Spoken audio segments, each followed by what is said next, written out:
Good morning. It's time for us to start our Bible class. We're in the book of Exodus. We've been studying through the book of Exodus and looking at the children of Israel being enslaved in Egypt. And Moses has been called to go and bring his people out of Egypt. We talked about the excuses that Moses made. He didn't want to go at first. He basically wanted God to send somebody else. He said he wasn't a very good speaker. He wasn't anybody important.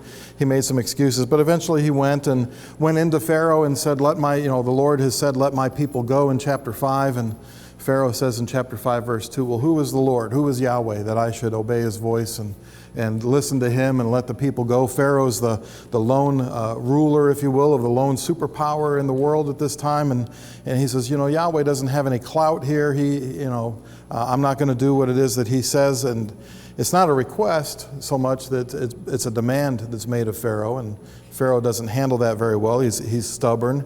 He's got a personality that has some arrogance to it. And so he's not going to listen to what Moses has to say. Moses at this point is an 80-year-old shepherd. And so why should I listen to this 80-year-old Hebrew shepherd who's saying, let my people go? And so the plagues begin. And in the plagues, God is showing Pharaoh, look, here's why you ought to obey my voice. Here's why you ought to do what my servant Moses tells you to do. Because I am the Lord. I am the one who has control over all of these various different things. And so we've been talking about the plagues. We started on the plagues a couple weeks ago. We spent some time on the plagues last week, and we still have a few of those to finish up. And we'll see if we can get through the plagues yet this morning.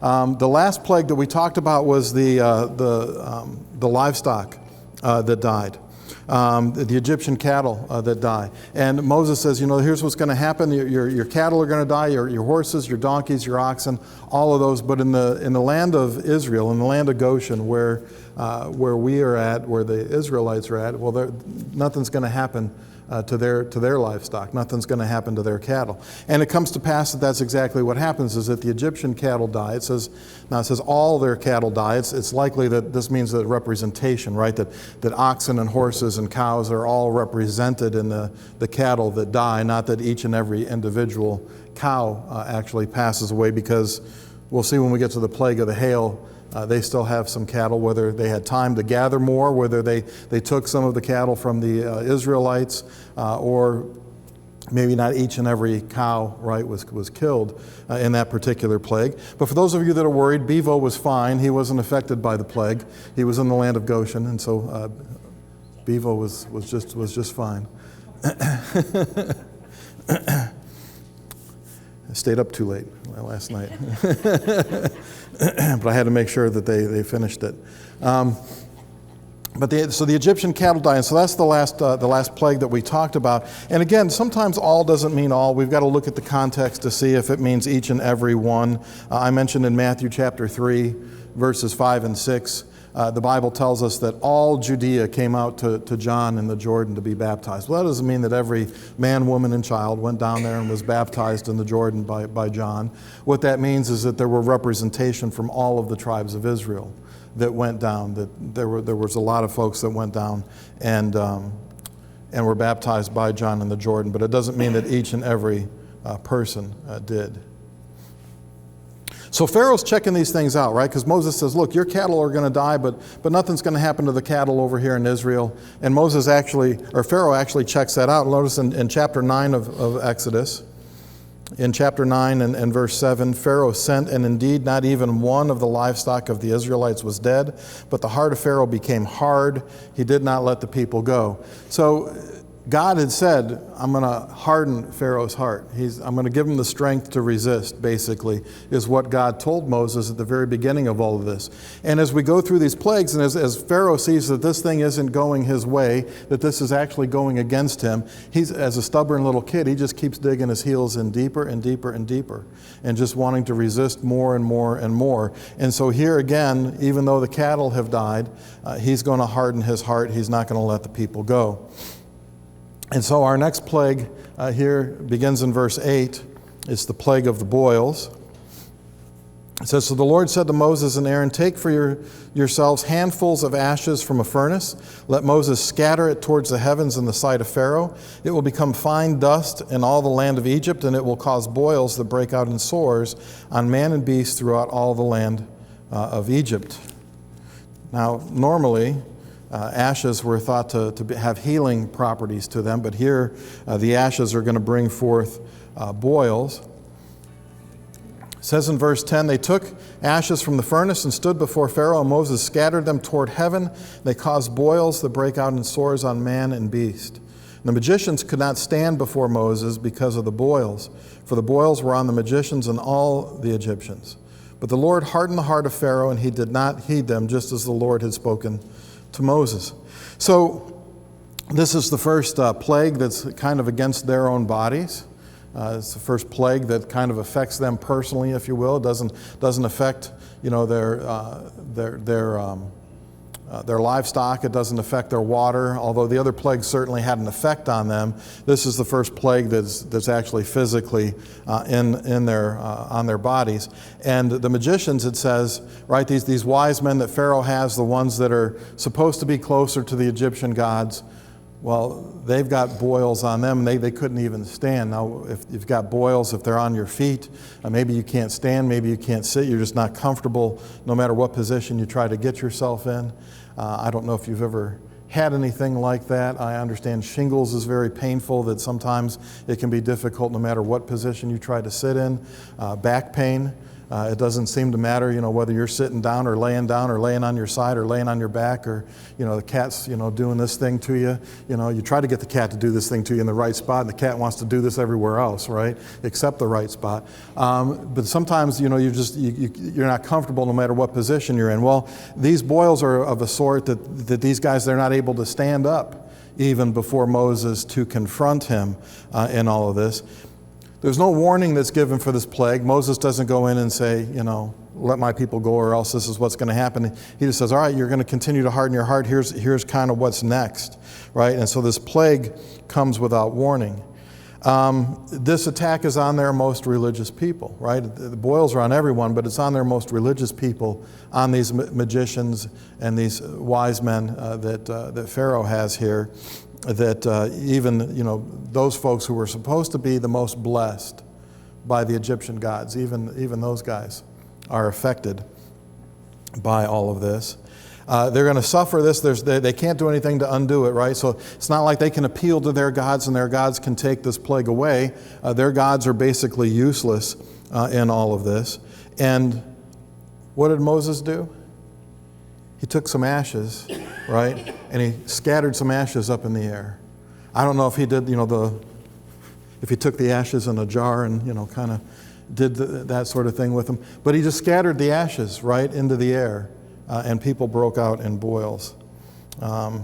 It's an attack on the religious part of Egypt. And we see in these plagues that it's kind of building up Moses' confidence. Right? Remember how Moses' confidence was at the very beginning when God called to him. He says, no, I don't want to go. I'm not a very good speaker. Who am I? I'm not anybody important. Send somebody else. He goes in and he tells Pharaoh, let my people go. And Pharaoh says, no, now you're going to make brick without straw. And Moses comes out and says, Lord, why did you send me if this is what was just going to make everything more difficult? Well, God had told him, right? This isn't going to happen right away. God had told him there's going to be some difficulty. There's going to have to be some difficulty because it's not going to be, unless there's a mighty hand, Pharaoh's not going to let you go, right? But God's going to show his mighty hand upon what it is that he's doing here. But it says the Lord hardens Pharaoh's heart again, and he doesn't heed. Now, Pharaoh has hardened his own heart, right? Until we get to this particular point here in chapter 9 and verse 12.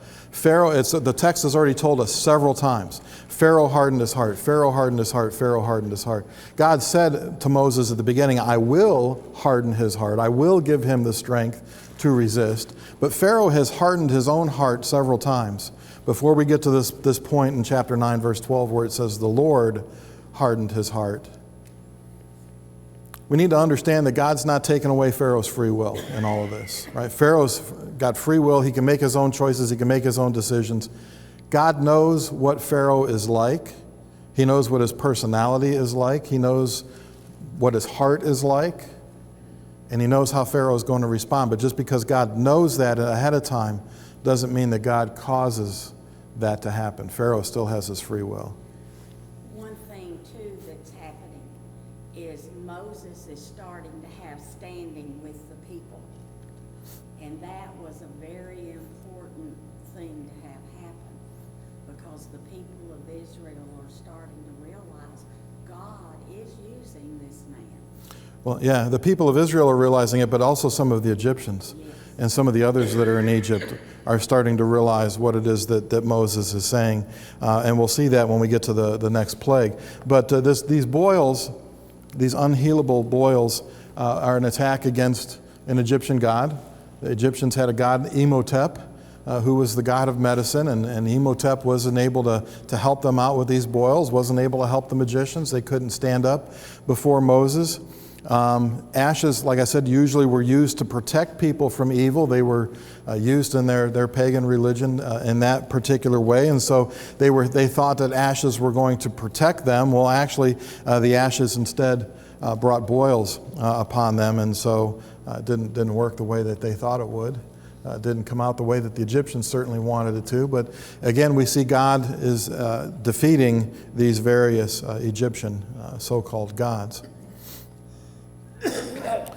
So Pharaoh's heart is still hard. He's still not willing to let the children of Israel go. And so plague number 7 is going to come, and it's the plague of hail and fire, I guess. Maybe not fire like we would think of it, but we'll get to that. In verse 13, the Lord said to Moses, "Rise early in the morning and stand before Pharaoh and say to him, 'Thus says the Lord God of the Hebrews, let my people go that they may serve me. For at this time I will send all my plagues to your very heart and on your servants and on your people, that you may know that there is none like me in all the earth. Now if I had stretched out my hand and struck you and your people with pestilence, then you would have been cut off from the earth. But indeed for this purpose I have raised you up, that I may show my power in you, and that my name may be declared in all the earth. As yet you exalt yourself against my people in that you will not let them go.'" So we've got kind of this announcement that's made before this particular plague takes place, where God is telling Pharaoh, look, I could have brought pestilence on Egypt, right? How long would it have taken God to kill off all the Egyptians, including Pharaoh? Right? Could have done it like that. And that's the point that God's making. He's like, look, I could have wiped you all out in an instant. Right? I could have sent pestilence, but for this reason I've raised you up. Because, and basically what God's telling him is, I knew what you were like.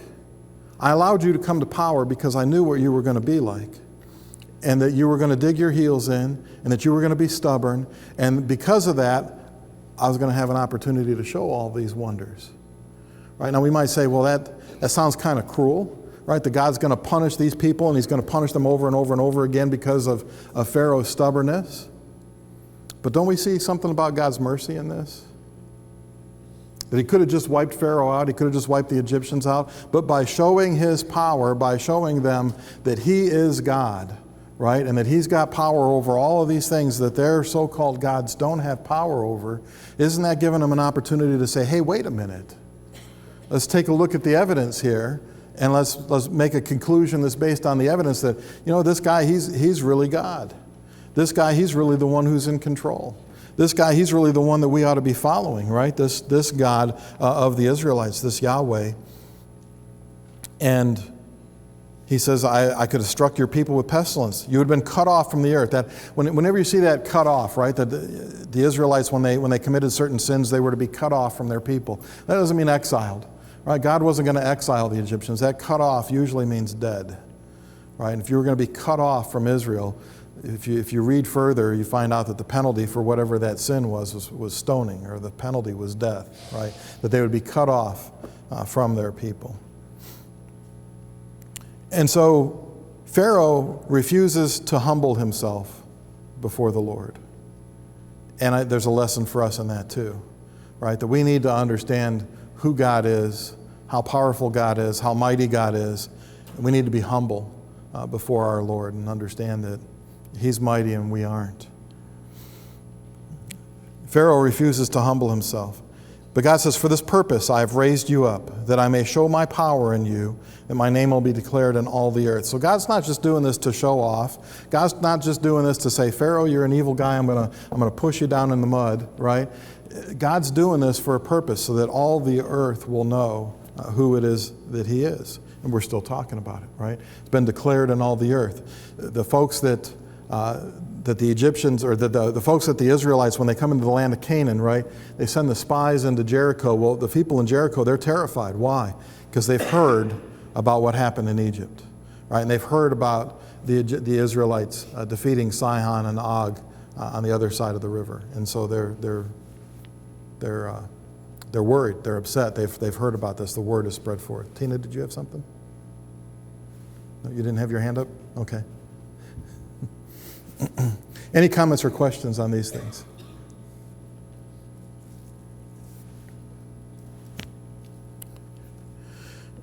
So as of yet you exalt yourself against my people, you will not let them go. In verse 18 of Exodus 9, behold, tomorrow about this time I will cause very heavy hail to rain down, such as has not been in Egypt since its founding until now. Therefore send now and gather your livestock and all that you have in the field, for the hail shall come down on every man and every animal which is found in the field and is not brought home, and they shall die. He who feared the word of the Lord among the servants of Pharaoh made his servants and his livestock flee to the houses. But he who did not regard the word of the Lord left his servants and his livestock in the field. So again, we see that there's another plague that's going to happen, right? This hail is going to come down. It says it's going to be like nothing you've seen before. I would imagine Egypt probably hasn't seen a whole lot of hail, right? Being where it is that they're located geographically, right? Not an area where you're going to get a lot of sleet or snow or hail or maybe even a lot of rain, other than maybe certain times of the year. But this hailstorm is going to be great. And so they're told that they need to bring their livestock in from the field. Now, some of Pharaoh's servants actually listen to what it is that's going on, right? So God's proven his case. God's showing that he is God, right? And this is getting some traction even amongst the Egyptians, because some of the servants of Pharaoh are bringing their servants and their livestock in from the field so that they will not die.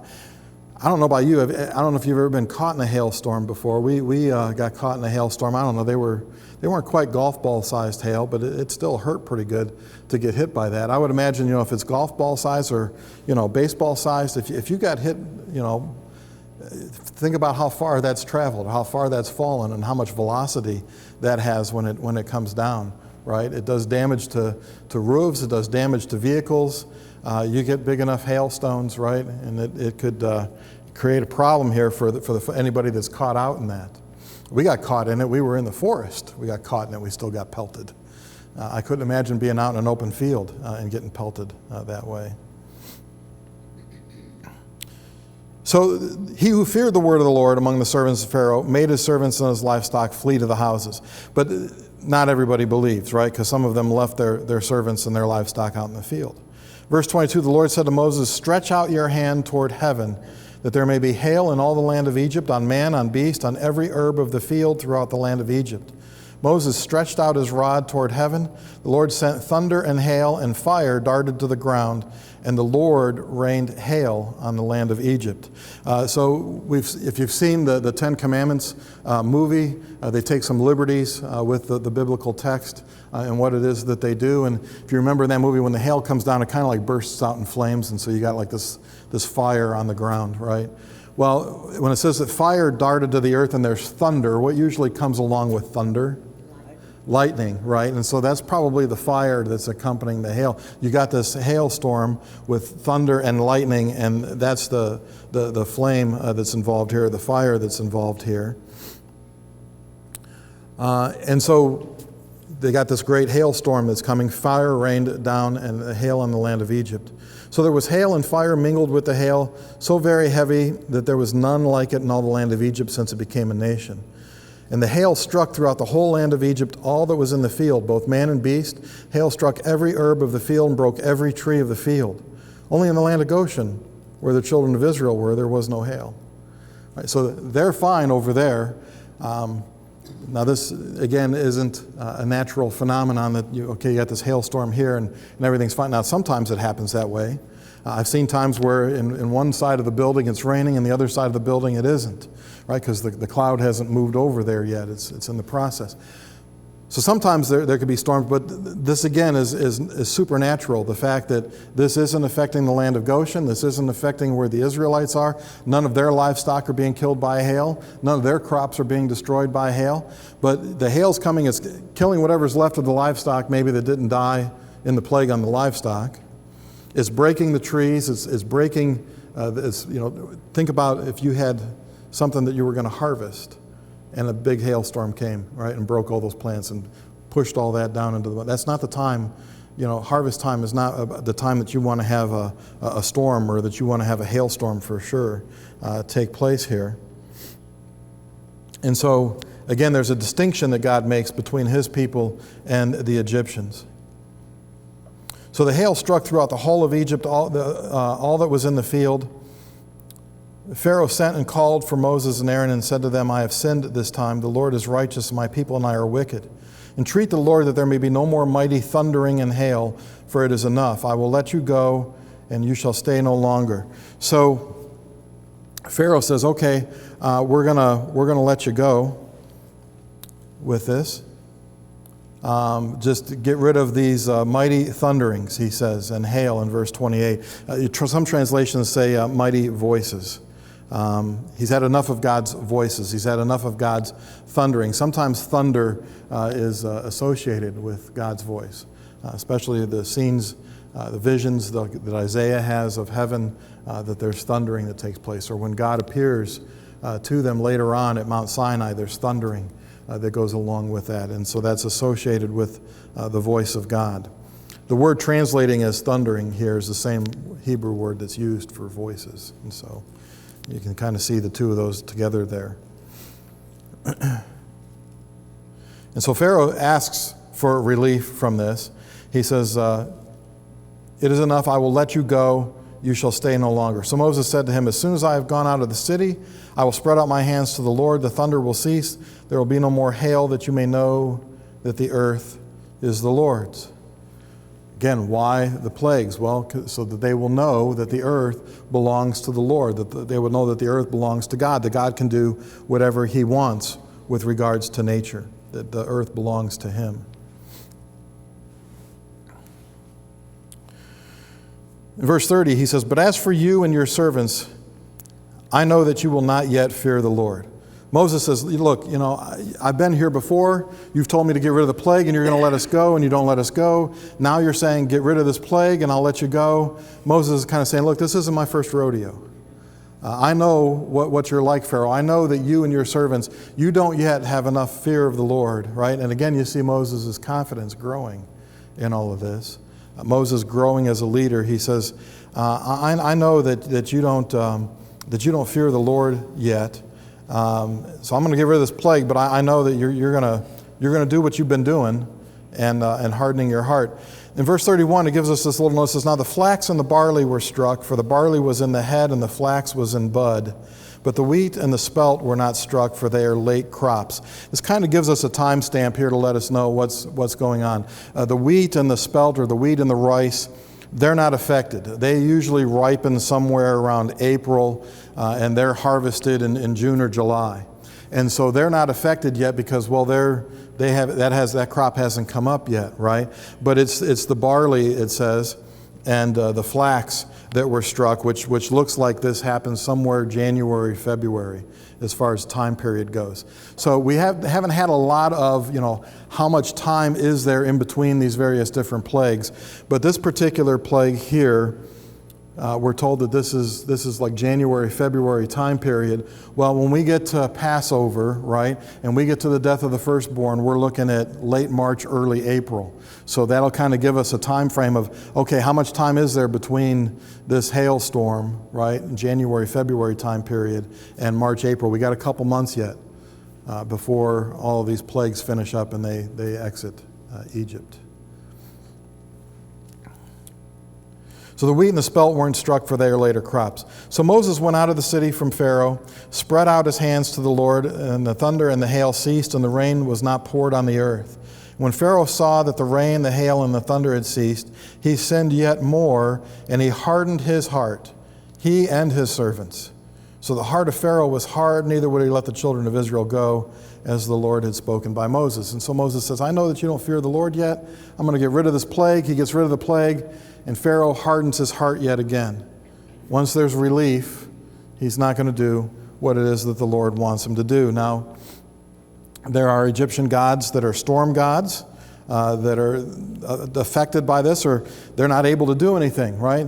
They're not able to fight off what the Lord is doing here and to stop this. These are Reshpu and Ketesh, who are gods of storm and battle. And so the Egyptian gods, well, they're not able to help them at all with any of this. God has defeated yet another Egyptian so-called deity. Pharaoh still refuses to let the people go, and so now we're going to have another plague, and this will be the locusts. Any comments or questions through chapter 9?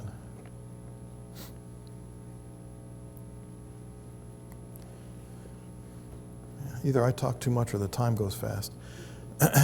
Now the Lord said to Moses, Go into Pharaoh, for I have hardened his heart and the hearts of his servants, that I may show these signs of mine before him. Notice, right before, at the end of chapter 9, it says Pharaoh hardened his heart, and his servants hardened their hearts. And in chapter 10, God says, I have hardened his heart. Because what God is doing, that God is demanding that he lets his people go, that he's demanding that Pharaoh listen to him and do what he says, causing Pharaoh's heart to be hardened, but Pharaoh's got his own choice to make in this. Pharaoh has hardened his own heart.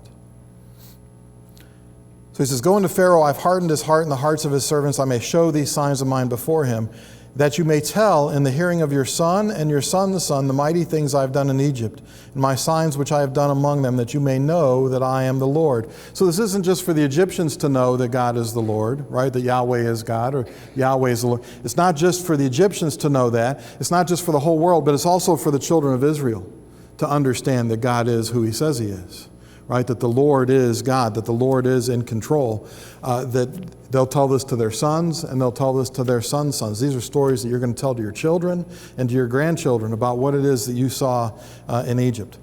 Hopefully they're telling their children that so that their children will continue to follow the Lord.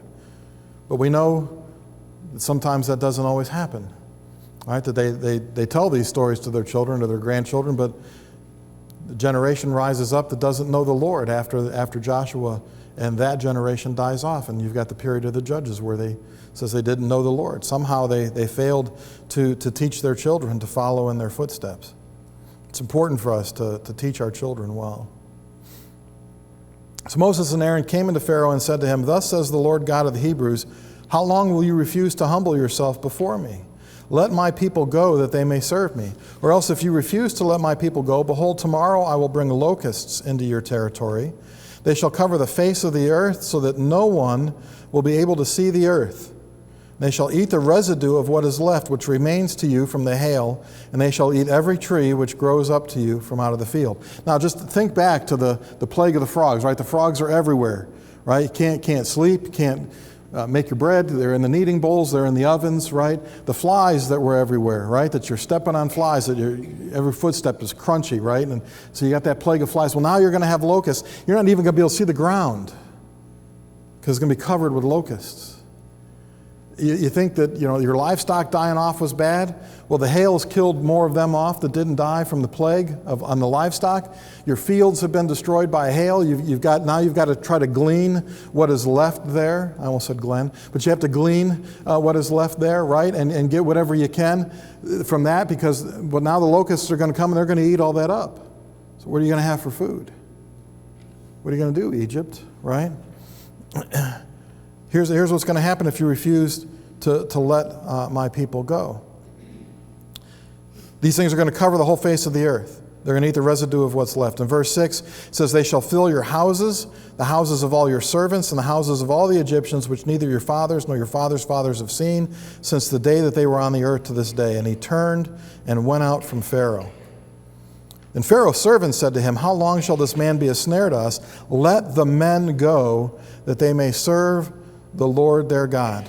Do you not yet know that Egypt is destroyed? So Pharaoh, some of Pharaoh's servants, they're starting to get hip to what's going on here. They're like, how long are you going to let this man continue to plague Egypt? Right? Why are you letting Moses do all of these things? Let them go. Don't you understand that Egypt's destroyed? The servants are probably looking at this and say, hey, what's for supper? Right? What's for dinner? Because these locusts are going to come and they're going to eat everything up.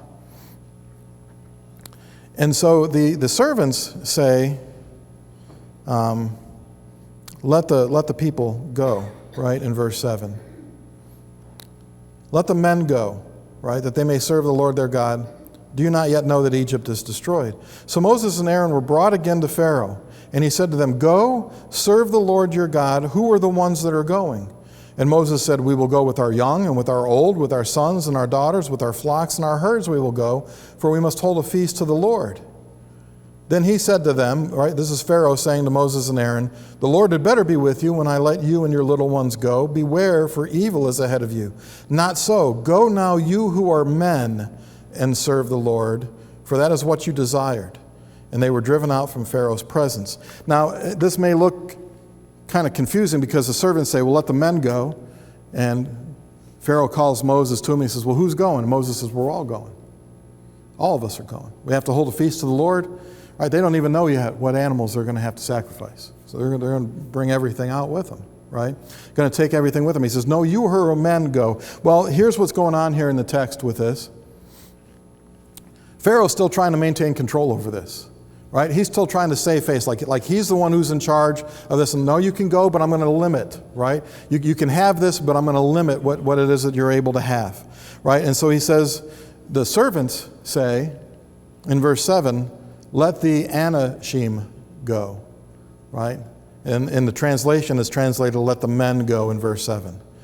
But that word for men there, Anashim, can mean man, it can be husband, it can mean just person in general. It's kind of similar to the Greek word anthropos, right, which we get anthropology from. It just means mankind in general. So what the servants are saying in verse 7 is, look, let the people go. Right? Let all of them go. Let the people go. That would be man, woman, child, right? Let them all go. But Pharaoh says, no, in verse 11, you who are men, you who are Gebarim, well, that is specific to the male gender only, right? You can't get women, you can't get children out of that. And so let the Gebarim go. This is the men only. And so no women in this, no children in this, right? Because child's not a man. Picture kind of proves what I've always thought. Man doesn't grow a beard. Beard grows a man. Right? He says, let the men go. So again, he's trying to save face, right? He's trying to maintain some control over this. He says, no, this is how this is going to work. You can go, but only the men are going to go because that is what you desire. So they're driven out from Pharaoh. So Pharaoh basically says, no, not going to do what you said, right? Because Moses didn't stutter when he says, here's who's going. We're all going. And Pharaoh says, no, only the men are going. Moses is like, okay, you made your choice. You made your decision, now you're going to have to live with it, right? Verse 12, the Lord said to Moses, stretch out your hand over the land of Egypt for the locusts, that they may come upon the land of Egypt and eat every herb of the land, all that the hail has left. So Moses stretched out his rod over the land of Egypt. The Lord brought an east wind on the land all that day and all that night. When it was morning, the east wind brought the locusts. And the locusts went up over all the land of Egypt and rested on all the territory of Egypt. They were very severe. Previously there had been no such locusts as they, nor shall there be such after them. For they covered the face of the whole earth, so that the land was darkened, and every herb of the land, and all the fruit of the trees which the hail had left. So there remained nothing green on the trees or on the plants of the field throughout all the land of Egypt. Well, I guess you could be like John the Baptizer. I guess you could eat the locusts, right? I mean, they're everywhere. I don't know what else they're going to eat at this point, right? Because the locusts have eaten up everything here that's green. Again, God has made a distinction. This doesn't happen in the land of Goshen, right? This doesn't happen to Israel. It's not eating up their stuff over there. And again, that's not natural. You would think, well, the stuff over there is better. Hail didn't mash all of that stuff down, right? I don't know about you. I guess it's a 17-year locust we had in Ohio. When I was a kid, I remember these. We went camping, and man, these locusts, they were everywhere. They hibernated in the ground for 17 years. I mean, that's a good nap, right? And some of us will get a nap in maybe this afternoon. It won't be for 17 years. But these locusts, they hibernate for 17 years, and then they pop out, and they live for like a month or something. But they're just everywhere. Right? And they're loud. You can hear them in the forest. You can see them in the trees. Sometimes if you're driving at night and they start hitting the windshield, the lake flies in Ohio, when we had lake flies, they would be attracted to the headlights, and it would almost be like you're driving in a rainstorm. All those lake flies, if you're driving up by the lake, hitting your windshield, right? It was a real mess. I can't imagine, it says this is worse than any of that, right? What I can imagine is pretty bad, but this has got to be worse than all of that, that you got these locusts that are basically eating everything up that's left throughout the land of Egypt. Verse 16, Pharaoh called for Moses and Aaron in haste and said, I have sinned against the Lord your God and against you. So Pharaoh keeps admitting, what I've done is wrong. I'm not listening to God. I should be listening to God. But it's momentary, right? His thinking about what it is that he's done is very momentary. He says, I've sinned against the Lord your God and against you. Now therefore, please forgive my sin only this once, and treat the Lord your God, that he may take away from me this death only. So he keeps saying the same things over and over again. Entreat the Lord for me. Get rid of this plague. Help me out, and I'll do what you want. And yet he never does what it is that the Lord wants. Right? He never does what it is that Moses tells him he has to do. So he went out from Pharaoh and entreated the Lord, and the Lord turned a very strong west wind, which took the locusts away and blew them into the Red Sea. There remained not one locust in all the territory of Egypt. So things are normal. All of a sudden you got all these locusts come in, they cover the whole earth, and then all of a sudden they're gone and there's not one of them that's left. There's nothing natural that would explain that, right? There's no force of nature that would explain that. He blew them into the Red Sea. There remained not one locust in the territory of Egypt. But the Lord hardened Pharaoh's heart. He did not let the children of Israel go. So Pharaoh's not going to do what it is that he said he was going to do. Then the Lord said to Moses, stretch out your hand toward heaven, that there may be darkness over the land of Egypt, darkness which may even be felt. And so that's our next plague, is the darkness. Boom. Got dark, right? All of a sudden. So he stretched out his hand towards heaven. There was thick darkness on the land of Egypt for 3 days. And so you got darkness that can be felt. I don't know about you. Have you ever been in a cave? We went to Mammoth Cave one time, 21 years ago? Something like that in Kentucky. We got down into Mammoth Cave, and where there was no lights or whatever, because they had electric lights or battery-powered lights down there, and they shut those off. And when they shut, you can't even see your hand in front of your face. You can't see anything, right? This is a darkness, it's a heavy darkness, a darkness that can be felt, this kind of darkness where you can't see your hand in front of your face. And it says there was thick darkness on the land of Egypt for 3 days. Right, so there's no light. So you try to light a candle and it doesn't work. Right, just imagine that. There's thick darkness for 3 days. They did not see one another, nor did anyone rise from his place for 3 days. But all the children of Israel had light in their dwellings. Right, so this isn't like God blotted out the sun for 3 days. There's just this darkness that falls over the land of Egypt. It's selective again. Doesn't happen to the Israelites in the land of Goshen where they are, but it's affecting those in Egypt. So they didn't see one another, right? So it's not like you can light a candle and see one another. They didn't even rise from their place. Imagine you're going to lay in bed for 3 days, right? Because there's darkness all around. You can't see anything. Pharaoh called to Moses and said, go serve the Lord, only let your flocks and your herds be kept back. Let your little ones also go with you. So Pharaoh says, okay, I'm willing to compromise on this. You wanted to take your wives and your children with you last time, and I wouldn't let you do that. Now you can take your wives and your children, but leave your flocks here. Why would he want them to leave the animals? Maybe food for the Egyptians? What are the Israelites going to do if their flocks are still in Egypt? They're going to come back, right? They're going to come back. So he wants them, again, he's trying to save face. He's trying to exercise some control over this. He says, let your little ones go with you, but let your flocks and your herds be kept back. Moses said, you must also give us sacrifices and burnt offerings. We may sacrifice to the Lord our God. Our livestock will also go with us. And not a hoof shall be left behind, for we must take some of them to serve the Lord our God. And even we do not know with what we must serve the Lord until we arrive there. But the Lord hardened Pharaoh's heart. He would not let them go. And Pharaoh said to him, get away from me. Take heed to yourself and see my face no more. For in the day you see my face, you shall die. So Moses said, you have spoken well.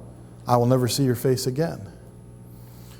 So Pharaoh, again, we see his stubbornness, right? He wants to maintain some sort of control over this. He wants to save face. He says, I'll let you go. You can take your little ones, but you're going to leave your herds here. And Moses says, no, we're taking everything with us. He's like, fine, you're not going. I'm not letting, none of you are going then, if that's right. And that's kind of the attitude that Pharaoh has, right? It's got to be his way. It's got to be his way. He's not willing to submit to the Lord. And so Pharaoh says, you know, you're not going to see me anymore, Moses. I'm not calling for you again. I'm tired. Pharaoh's tired of dealing with Moses at this point, right? He says, you're not going to see my face again. And Moses says, you've spoken well. I'll never see your face again. Moses is not going to see Pharaoh again from this point. He's going to make an announcement here before he leaves about the next plague that's coming, the last plague that is coming. But he's not going to be called in to Pharaoh again. Pharaoh's going to send servants to tell Moses, you all can go now after the last plague. But this plague of darkness is also a defeat of Egyptian gods. Osiris and Isis were thought to have controlled the movements of the sun and the moon and the stars. Well, they're not able to have any effect on this particular darkness for 3 days. The sun's not shining, right? Candlelight's not working. None of those things. Thoth was thought to be the arranger of the celestial system. So here's another Egyptian god that's sort of in charge of these things, that is helpless to do anything to help Egypt in this darkness. You have a Sekhmet, who's the goddess of artificial light. So they had a goddess of artificial light. She's not able to help them. Lighting a candle doesn't work, right? Nothing's getting rid of this darkness. The Egyptian god Horus was thought to be at full strength in the noonday sun, that he somehow derived his strength from the noonday sun. And then, of course, you've got the chief Egyptian god Ra, who is actually the sun. They worship the sun, right? So you've got Ra being the chief god or the sun god. And all of these Egyptian gods are helpless when God brings darkness upon the land. I thought maybe we'd get through all the plagues. We almost did. Passover is going to take us a little while to get through, and so we are mostly through the plagues, other than the announcement of the last one. But next week we'll get into Passover. We'll spend some time talking about the Passover and some parallels between the Passover and sacrifice that Jesus makes for us. Any last-minute comments, questions, or snide remarks before we pause for... Thank you for your attention and your comments.